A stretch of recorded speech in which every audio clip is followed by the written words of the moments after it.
Lemon Amiga presents a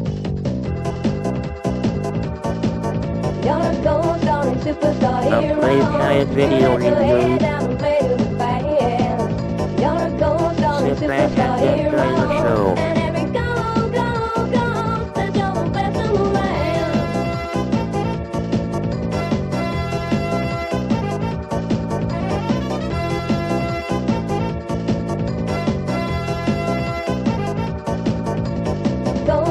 Superstar hero, you let your head down and play with the fire. You're a gold star and superstar hero, and every go, that you're the best around. Hi, welcome to another Lemon Amiga game guide and review. This time we'll be taking a look at the many sensible soccer games first released in 1992 on the Amiga, developed by Sensible Software and published by Renegade. Sensible Soccer is a top-down football game in the arcade realm, and this is the first one we'll be taking a look at. This is version 1.1, released in Christmas 1992, which features up to 64 players in any one competition, 100 European teams, red and yellow cards, suspensions and coaching. So, as you can see, the player plays with the joystick, and all you have to do is to find the ball, take command of that object and shoot it into the net. Most of the usual soccer rules can be applied here, and the player will get suspensions and cards if they foul with players. And in this version of the game, you can see the playability has been tweaked slightly from the 1.0 version, which was released in the summer of 1992, and anybody who filled in the registration card from version 1.0, like I did, you would have received a brand new update 1.1 disc in the post, and this is what the game looked like. And the Sensible Soccer format isn't the usual soccer format you might find in general soccer games. For one thing, the ball doesn't always stick to the player's feet, and that is entirely intentional. The player will get a modicum of control over the ball, but if they should wander to the left, the ball may carry on going in a straight line, and so the player will have to use their own skill, not only to get behind the ball, but to keep themselves behind the ball as they dribble the thing around the pitch, and hopefully with a view to score. And scoring in this game isn't particularly easy. You can see I'm having a tough time at the moment. This is a defensive game, you can see I'm playing, but it won't be long before the computer gets its act together and scores a goal. So if we press the R key, we can replay that goal in slow motion. We should press that R key twice, and we can see quite clearly the error of our ways. We can also pull the joystick left twice while the ball is not in play, and that will allow us to swap our team members to pull them on and off the pitch. And we can also change team tactics halfway through a game, or even at any stage whilst we're playing the game. So those mechanics were increased and tweaked in the 1.2 edition, which we are looking at now. This is the European version, which featured 100 worldwide teams, and for the first time an on-screen referee. So let's just select two teams in a friendly and jump into this one. So the 1.2 version was a basic update to the 1.1 with new player stats and new teams and the latest transfer information, and it also allowed you to play World Cup teams for the first time. So I'm playing in green here as Nigeria, and it's hard enough once again getting anywhere on this game. And you might notice the sound of the ball is particularly bad on this version of the game. It sounds like a flat deflated ball, and that sound effect was at least tweaked and improved in the later versions. Among the other in-game controlling tweaks, the player might also notice the level of speed. The play speed of the game has also been increased by another note, and that just makes play just that bit more difficult. And you saw I pressed the R key there to replay my goal, but it didn't replay the goal. The highlights started from 5 minutes before I scored that goal, so we don't get to see that again, but I scored, that's the main thing. And all you have to do is mount some kind of attack, or very unlucky there, and get players into that box.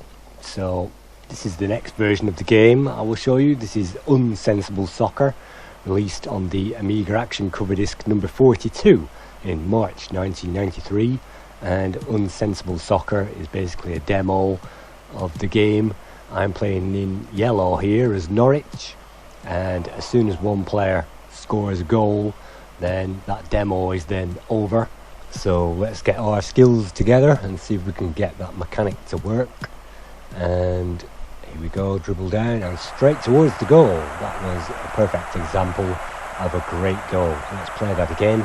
Press R and see those highlights. The other highlight of this disc is the option to play as apples and oranges. So here we are, I'm now playing as the oranges and the computer is playing as the apples, and so this was another novelty in the game. And Sensible Software certainly released a number of these demos on certain cover discs to encourage players to buy the game and to join in, and this example is certainly unique and adds to the crazy mayhem of certain other Sensible games, Sensible Train Spotting and that kind of thing. They also released a large number of crossovers, including Cannon Soccer and things like that. I think in this version of the game you might notice the ball is actually a hand grenade, and that will blow up on occasion, but that's the computer scoring against me on that version of the game. And then let's just take another look at a demo. This is Sensible World of Moon Soccer, released on Amiga Action cover disc number 65 in December of 1994 on their Mega Christmas Bumper Edition. So Sensible World of Moon Soccer lets you basically take command of any team based on the moon, and all these names are completely made up, of course, and the pitch has been changed to allow craters to appear on the surface.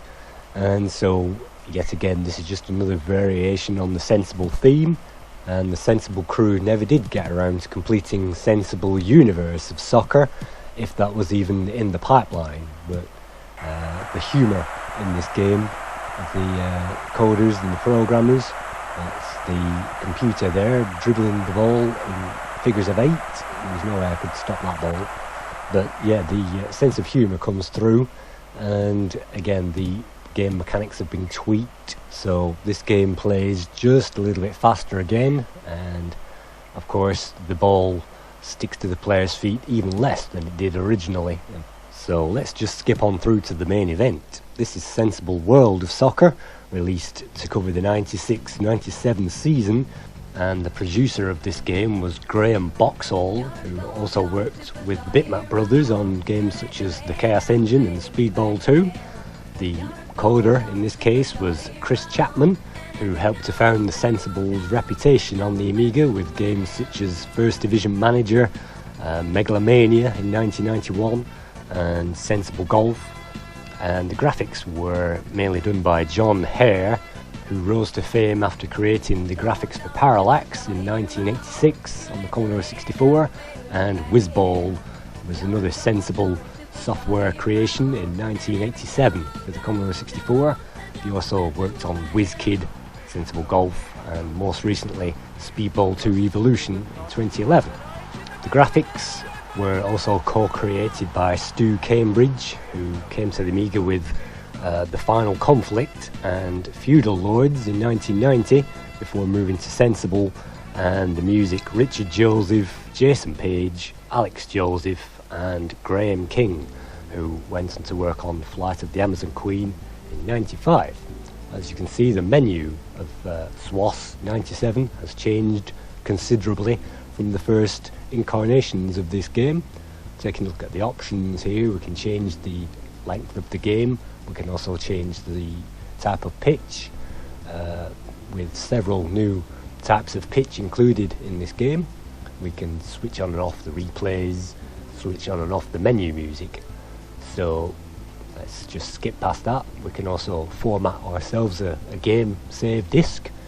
We can check out the highlights if we've played a game and saved any highlights of the previous game.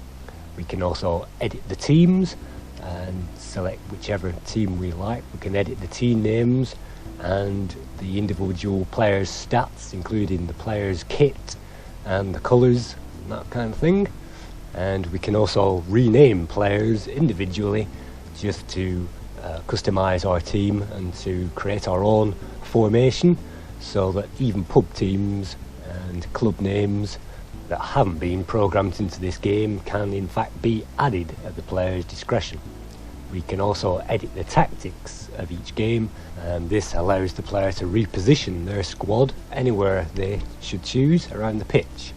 And we can also save our tactics as user A at the moment, and there are 6 tactics slots, and we can also select those in the middle of a game if we should create a super tactic squad and change those with the coach in the game.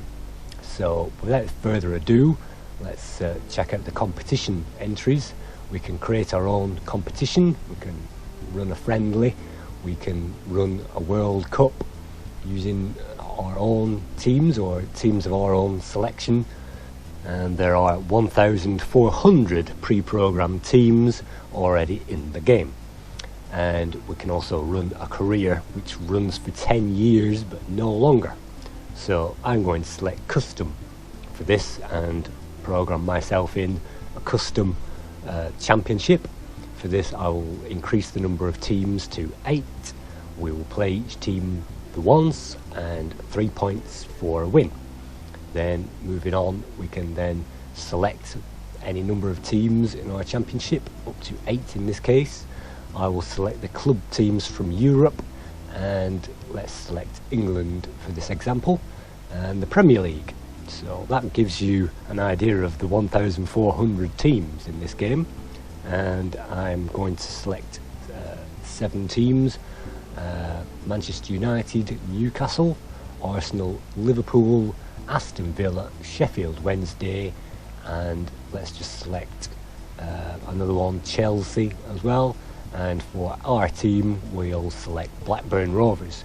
If we click on that once, that will highlight as red, which shows that's a computer control player.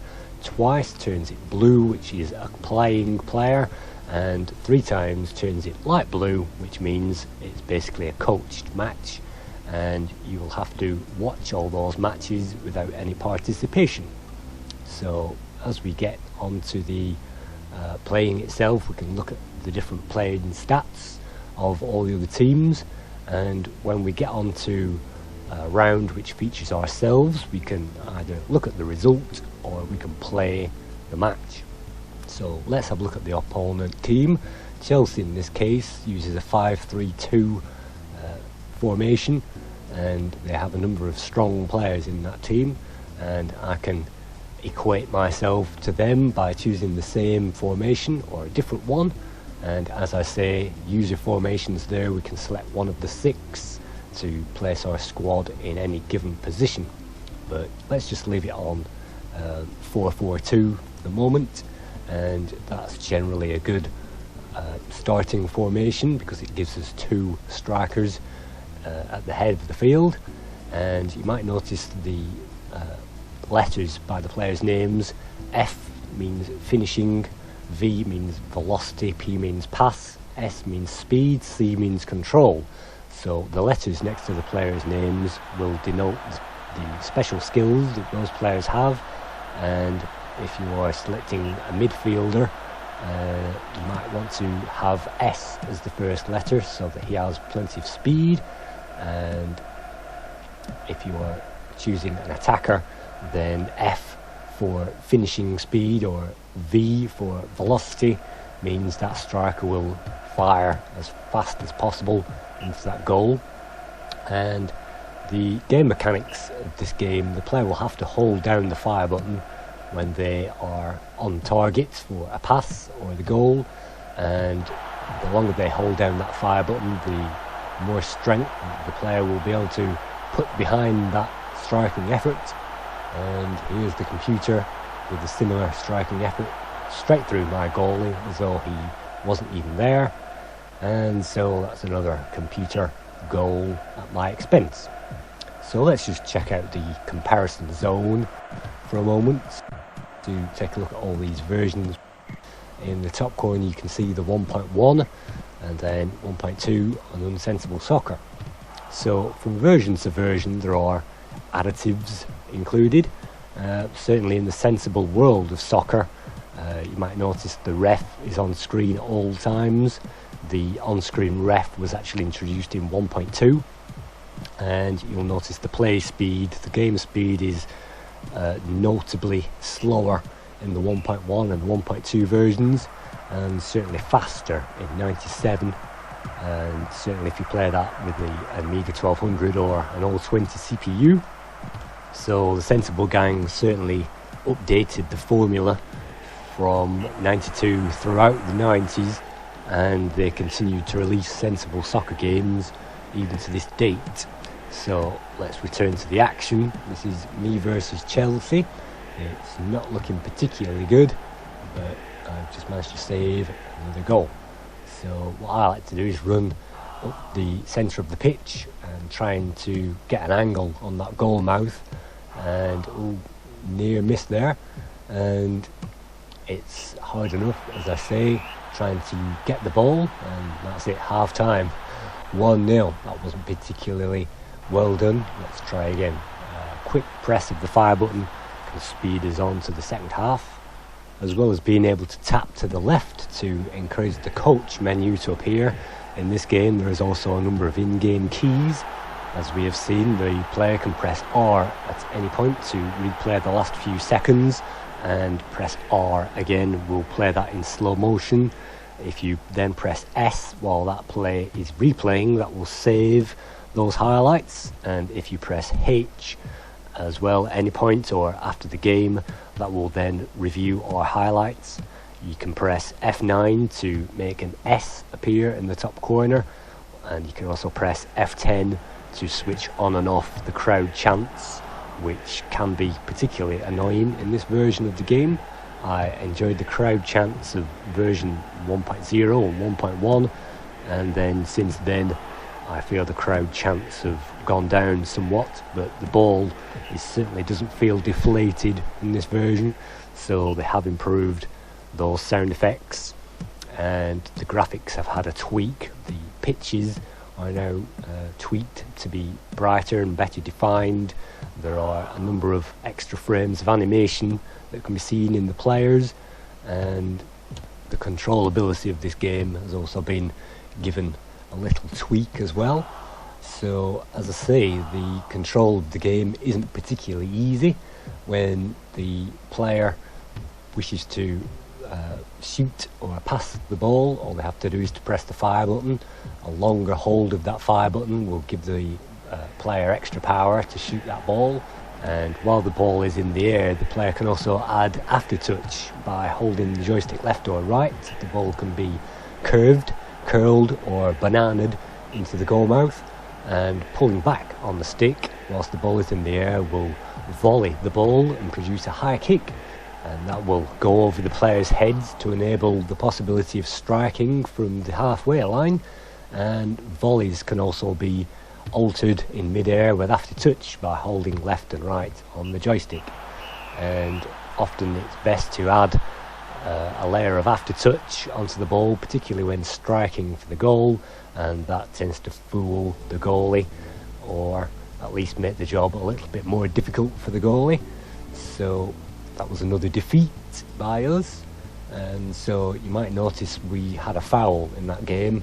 Mr. Gallagher has had a 4-match ban there, you can see with the 4 and the red card, and that was due to me tackling a player from behind, which is not recommended in this game.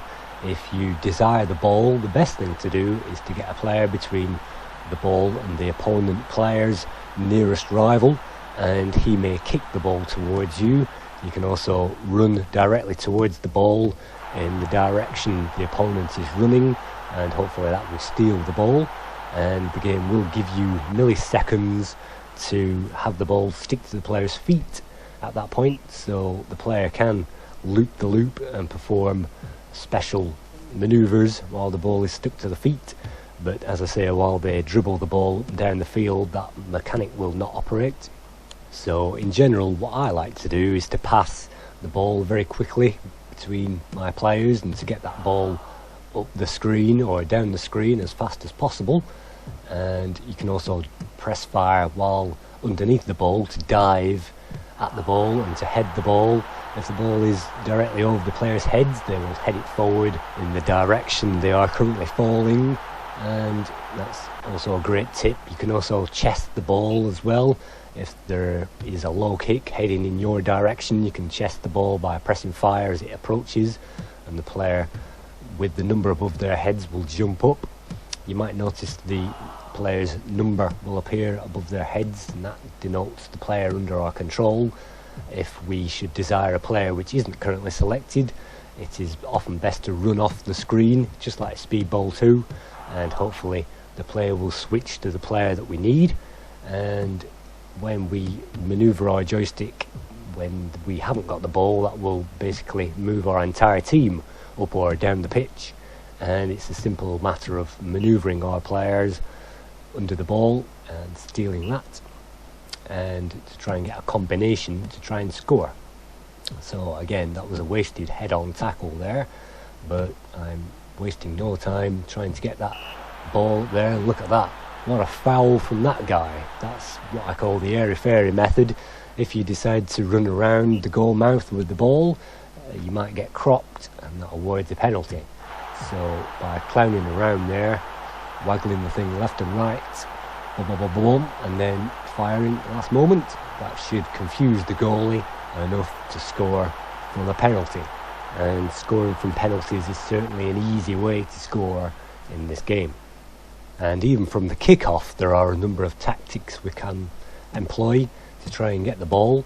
And what I like to do is to fire directly at the goal mouth with the chip, and as the opponents are trying to get that ball away from their side, we can hopefully step in and be that bit nearer to the goal mouth.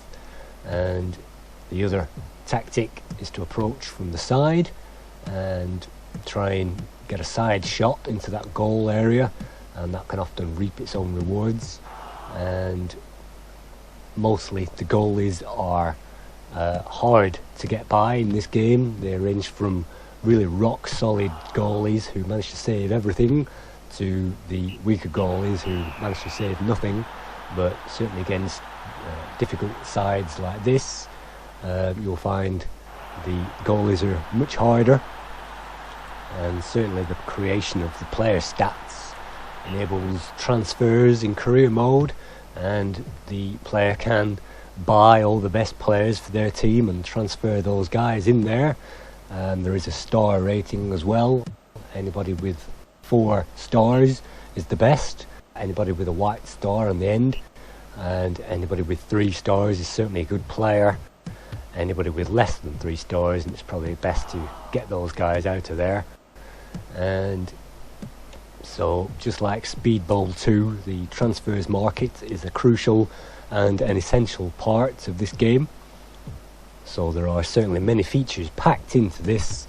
I can't think of many features which they haven't included in this game, but maybe the offside rule, I haven't noticed that in effect, but maybe the offside rule wasn't easy to program in a game like this. But apart from that, all the other things are there, and certainly the player can get into trouble if they tackle a player from behind. Probably the hardest thing to get used to in this version is the speed of play, and sometimes play can resemble pinball soccer rather than sensible soccer, and this game is certainly well done in the arcade mode rather than the simulation.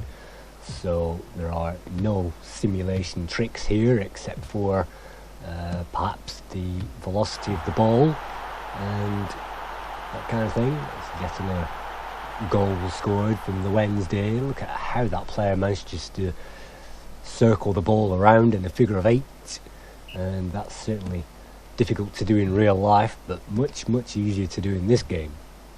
I like the number of pitches and the options to select a custom game and to tweak the game to your heart's content, although, as I say, including an option to slow the game down by a number of degrees might have helped. And to my mind, I don't particularly relish the fact that during a crop, if the player ends up on his behind, they will lie there on the ground for a number of seconds, maybe 3 or 4 seconds, and if they have stole the ball but landed on the rear end, they will sit there with the ball between their legs, and the player will just have to manoeuvre another player still on their feet to grab that ball and take possession of that. And so we are coming to the end of this match now, and it's a 5-1 defeat, which is terrific. If I should press the S button there to highlight the stats will be shown on screen, and we can also check out the stats using the stats button as well. That might give you some idea of the possession you've had over the ball during that last match. So while we await our best player to recover from that 3-match ban, you might also notice eye patches and bandages on the players' heads icons if the players are injured, and it's always worth swapping out those injured players. You might also notice ticks and crosses there as we alter our defensive pattern, and those appear as the computer compares our strategy with the opponent, and in this case the opponent looks like Liverpool, so it's going to be another hard game, and defence is sometimes the best way of attack. So let's steal that ball nice and early and see what we can make of this. And stealing the ball is definitely the way to go on this game, so it won't be long before the opponent scores. And just look at that, the ball went straight through the goalie like it didn't exist. The collision detection is usually spot on in this game, or at least highly adequate, but in that case the ball went straight through the goalie, and that was a nice rebound goal off the post there. But we won't suffer those defeats. We can press fire to get back into the action, and usually in this game one defeat leads to another, and certainly when the opponent starts scoring against me, my look at that foul, my concentration tends to go, and one goal leads to another. Look at that, tried to pull back for a chip, and all that happened was I pulled back, and that gave the other opponents a corner. And the other opponents can really score from the corner. Oh, look at that, I wanted possession and it just bounced off my feet and ended up kicking it straight to the opposition. So the ball not sticking to the player's feet there, let's get it away from that goal mouth as much as possible.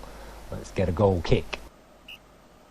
So the other players will run forward towards a goal kick if you leave that hanging there for a few seconds, and that's another feature.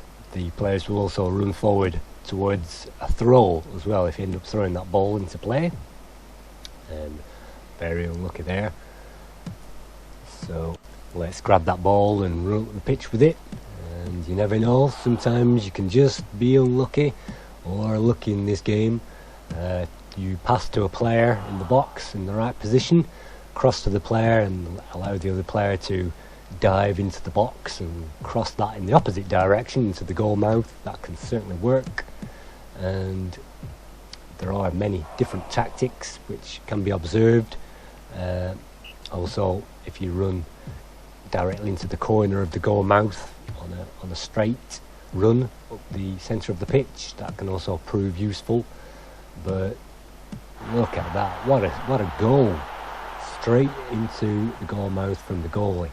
And if you can get those diagonals, if you can get the ball to go into a diagonal from your feet, then that's usually the easiest way, particularly if you do a curving shot into the goal mouth as well. So that's the first half done with, and pressing the R there to replay the last goal has basically replayed the last few seconds, so that's no good. Let's try it again. So this is the second half and the last game I will show you on this Playguide. It's certainly not a speed through, a run through, a walk through, anything like that. It's just me playing the game badly. And so let's observe. Look at that. You can dive into the path of the ball, head the ball, or kick the ball just as it's entering the goal mouth, and that might save a save, and it's certainly worth knocking that off or giving the opponents a corner if that saves the opponents scoring a goal. And sometimes the opponents can be highly vicious in this game. I've known red card after red card, especially playing teams such as United, Arsenal, Crystal Palace, so you never know whether the game is going to play fairly or not, but sometimes the ref doesn't even see those fouls and you just have to live with it.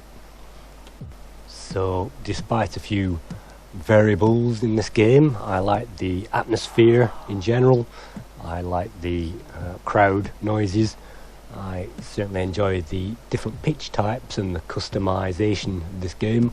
So even though I don't find this game particularly easy, I can certainly experience the game in all its glory, and I can certainly appreciate all the time and all the effort that went into coding this.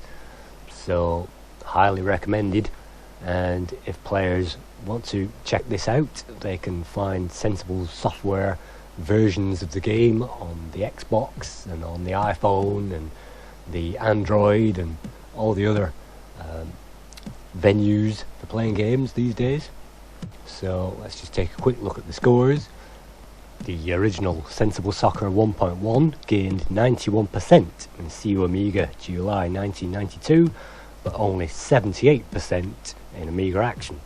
1.2 gained 93% in Amiga format and 90% in Amiga Power, and the 97 version gained 87% on the Lemon Amiga score, and it gained 95% in CU Amiga January 1997, who said it's still the best football game for the Amiga.